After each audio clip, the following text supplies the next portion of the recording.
Bueno, moitas grazas, presidente. Eu quería, antes de empezar, facer un chamamento a que o tema que nos ocupa, en tanto en canto é un tema de carácter sensible e afecta a dereitos fundamentais, como o dereito á saúde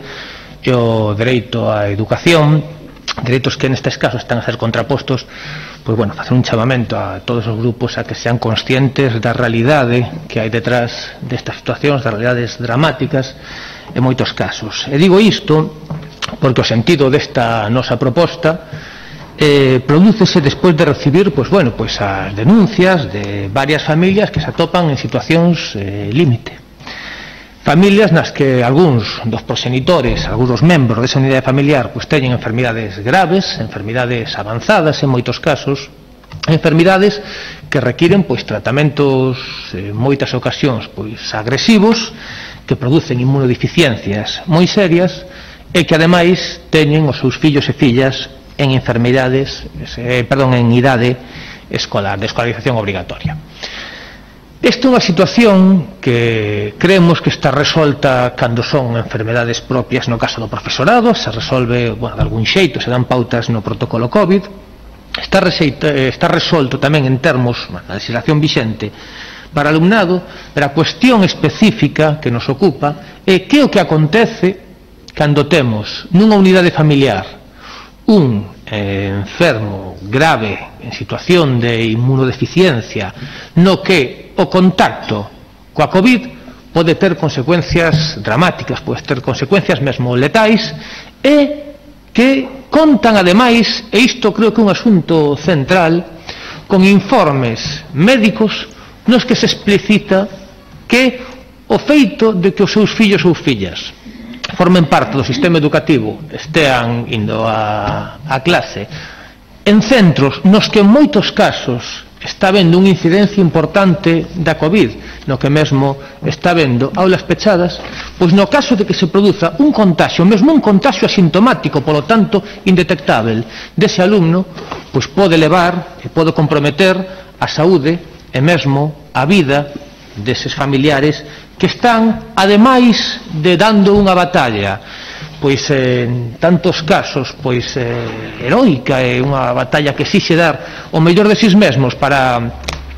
salvar as súas vidas, para pelexar polas súas vidas, tamén se teñen que atopar tristemente cunha batalla, que é unha batalla administrativa, unha batalla que dende a perspectiva, eu creo que moral e ética, creo que todos os que aquí estamos entendemos como absolutamente incomprensible. E esta situación dase porque simplemente esas familias, e creo que tamén isto un aspecto central, están seguindo as recomendacións técnicas, sanitarias, médicas dos propios profesionais que se están atendendo, dos propios profesionais que están facendo un seguimento dese tratamento. E isto tamén é importante resaltalo, porque non estamos a falar de familias que non envían aos seus fillos e fillas ao colexio por medos infundados, non estamos a falar de familias que estén empregando criterios pseudocientíficos para que os seus fillos non asistan aos centros de ensino, senón que son familias que están tratando de protexer, por unha banda, o dereito á educación dos seus fillos por vías alternativas e, por outra banda, preservar a súa saúde, repito, tal cal establecen os propios informes médicos. E ante esta realidade se producen diferentes respostas por parte da administración. Teñen que ver como, por unha banda, hai centros de ensino que miran para outro lado, non activan os protocolos de absentismo e se resolven estas situacións cunha certa clandestinidade, enténdaseme a palabra, e que motiva unha inseguridade xurídica para o alumnado, mais tamén para o profesorado que asume esas consecuencias, e hai outros casos nos que os propios centros de ensino se acollen aquilo que está establecido, non tanto do que está establecido, sino do que se interpreta do que está establecido, e abren expedientes de absentismo escolar a estas familias. Por lo tanto, estamos ante pais que con este contexto, ante situacións iguais, teñen realidades diferentes. Pais que levan os seus nenos e nenas ao colexio, pais que mesmo deixan de vivir cos seus fillos porque teñen a posibilidade de deixalos con outros familiares para que eles non estén asumindo o risco do contagio. Pais que non dispoñen desta realidade e, polo tanto, non lles queda outra, ante a ameaza de apertura dun expediente de absentismo escolar, asumen este risco para a súa saúde, e familias que asumen que a administración debe dar unha resposta e, polo tanto, deciden non levar os seus fillos ao colexio tal cal, e repito, porque creo que un aspecto central se indica nos informes médicos. E o que nos trasladan, e o que nos consideramos, é que isto é un contrasentido administrativo, pero un contrasentido legal, absolutamente. Porque o espírito da norma, en base a cal se abren os expedientes académicos, é evidente que non está pensado para estes casos. Non estamos falando de casos de familias desestructuradas, de familias que están nunha situación de abandono ao que é a educación dos seus fillos. Non estamos a falar de familias que están deixando de enviar os seus fillos aos centros de ensino por criterios aleatorios. Non, estamos a falar de familias que, ademais, tratan de preservar o dereito á educación dos seus fillos escolarizándoos na casa e que o que queren é precisamente iso, que os seus fillos poidan estar escolarizados, máis que esta escolarización non comprometa a súa saúde. Polo tanto, eu creo que hai unha diferencia pois evidente entre o discurso, e así nos lo trasladan ademais, que se está a dar por parte, digamos, de todos os axentes administrativos e a realidade destas familias. Cando se fala cos equipos directivos, a resposta que lle dan é que entendemos esta situación pero non podemos facer nada. Cando se fala con inspección, dice entendemos esta situación pero que a falta de directrices nos impide levar adiante iniciativas concretas. Cando se fala coa xefatura de inspección, se lles traslada esta mesma realidade, entón eu creo que é evidente que aquí hai unha disfunción entre o que se establece na norma, a interpretación da propia norma e a realidade que están a vivir estas familias. E dicimos isto porque se algo nos trasladan, e algo a pouco que vamos afondando na legislación que ampara estas situacións, pois se pon de manifesto, é que coa propia normativa existente estas situacións poden estar resoltas. Non hai que facer sequera cambios normativos, senón o que se lle pide, o que queremos trasladar, é que a Consellería pois sexa quen de establecer e de clarificar cal é a interpretación, cales son as directrices para que estas familias non teñan que verse pois, nunha situación que eu creo que, ademais, que toda persoa que teña un mínimo de sensibilidade, estou convencido que todos os grupos aquí estamos, así o amosamos, é verdadeiramente dramática. Fixáramos que no informe da Avogacía do Estado do 25 de setembro se establece dunha maneira clara o seguinte: entendemos que a efectividade do dereito fundamental á educación e o seu desenvolvemento como obriga de asistencia á clase se contrapón a outro dereito fundamental, como é o dereito á vida e a manifestación do dereito á integridade física, non só dos menores, e isto que é fundamental no informe da Avogacía do Estado, senón dos seus familiares conviventes. Pero que, ademais, por si isto non fose de abondo, que eu creo que é algo que poderían acollerse perfectamente para dar unha directriz clara nestes casos, no protocolo para a prevención e o control do absentismo escolar en Galicia establecese no artigo 2.4 apartado B que terán consideración de faltas justificáveis a morte ou enfermidade grave dun familiar de primeiro ou segundo grao, pero que no artigo 2.4.2 establecese ademais que no caso de faltas de asistencia a clase do alumnado non contempladas no apartado anterior, quedará a criterio da dirección do centro educativo a consideración das excepcionais circunstancias que concorran para a súa xustificación ou non. En todo caso, deberá garantirse o dereito á escolarización do alumno. Con esta normativa, o que non é de recibo, que entendemos que estas familias riba da situación que están a vivir teñen que estar a soportar, é unha interpretación que está sendo tremendamente lesiva, que está sendo lesiva ata o punto de que temos hoxe por hoxe abertos expedientes de absentismo que fai que estas familias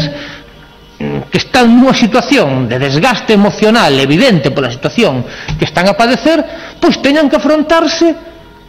a ameazas veladas, é certo que non son explícitas, pero é unha situación que mesmo pode rematar coa perda, e remato, presidente,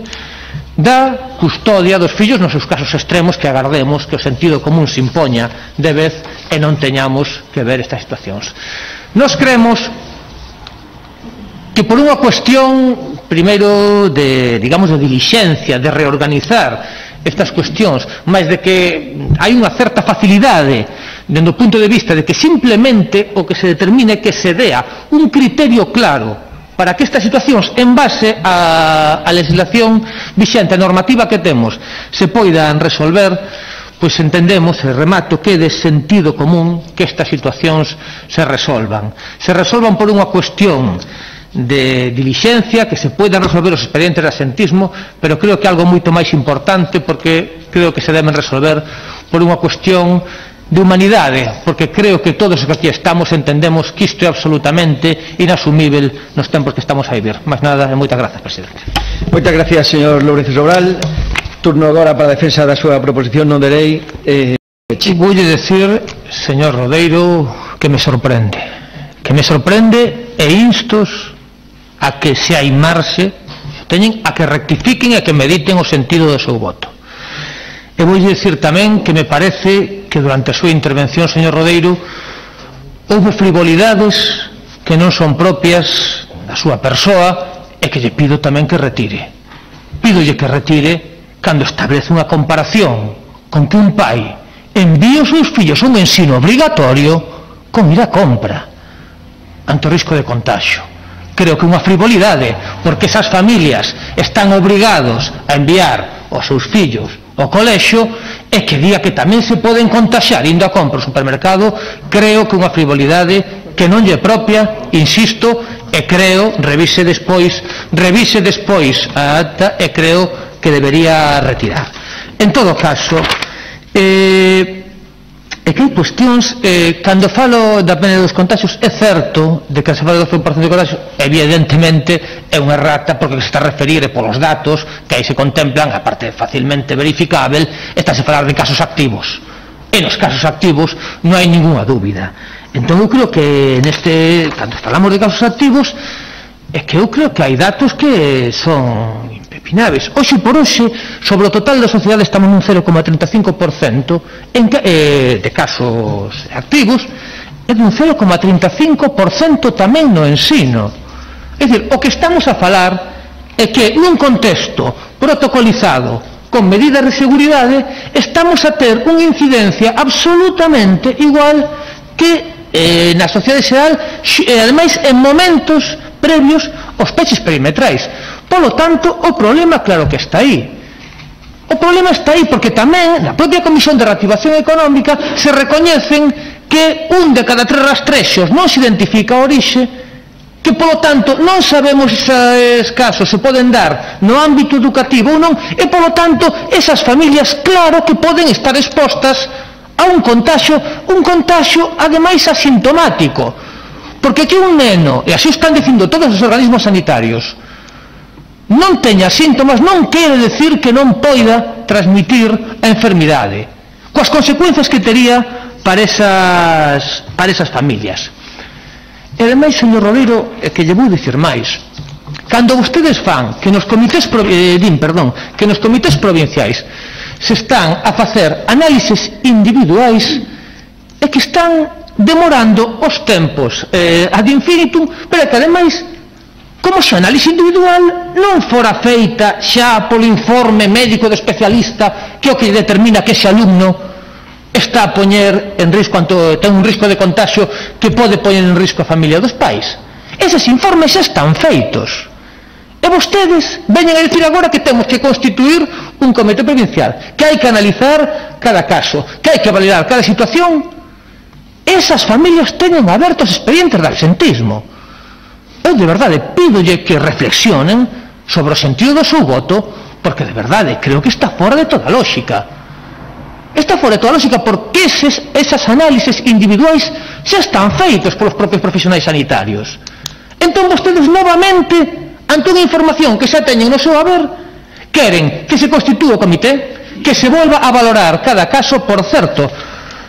segundo a xefatura nos trasladan algúns dos afectados que en reunións coa xefatura de inspección de Pontevedra lle falan de que, por exemplo, só na provincia de Pontevedra hai da orde de 60 ou 70 familias. Non é un aspecto menor. Non hai 60 ou 70 protocolos de absentismo abertos, pero sí 60 ou 70 familias afectadas. Entón, a que estamos? A que ante situacións iguais, con informes médicos iguais, podamos ter familias que, porque no centro, digamos, teñen unha certa laxitude con esta situación, bueno, pois que non lle abren o protocolo de absentismo, pero que non teñen recoñecido o dereito ao ensino a distancia. En outros casos sí. Que nun caso ese dereito se recoñeza en novembro e noutro en marzo. Que pasa coa evolución destes rapaces? Canto teñen que agardar coa situación que teñen na casa, coa que están padecendo, con esa situación de enfermidade, con medo, e coa situación que están a vivir, teñen que estar esperando ata marzo, abril, a que a Xunta avalíe cada un dos casos. De verdade, son cuestións que non se entenden, e de verdade creo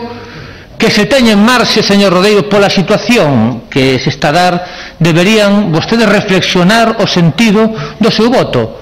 Primeiro, porque o procedimento que vostedes propoñen non aporta nada. Non aporta nada. Demora moitísimo no tempo, non achega un informe clínico que xa existe, non dá unha remato, presidente, non dá situacións, non resolve a disparidade de situacións e, sobre todo, eu creo que non remata coa situación de expedientes de absentismo abertos. Creo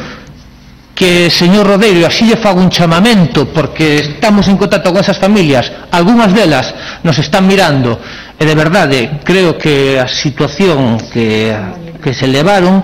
pois que require unha reflexión, primeiro, porque máis alá deses argumentos que deu, creo que hai un xeito moito máis doado de resolvelo,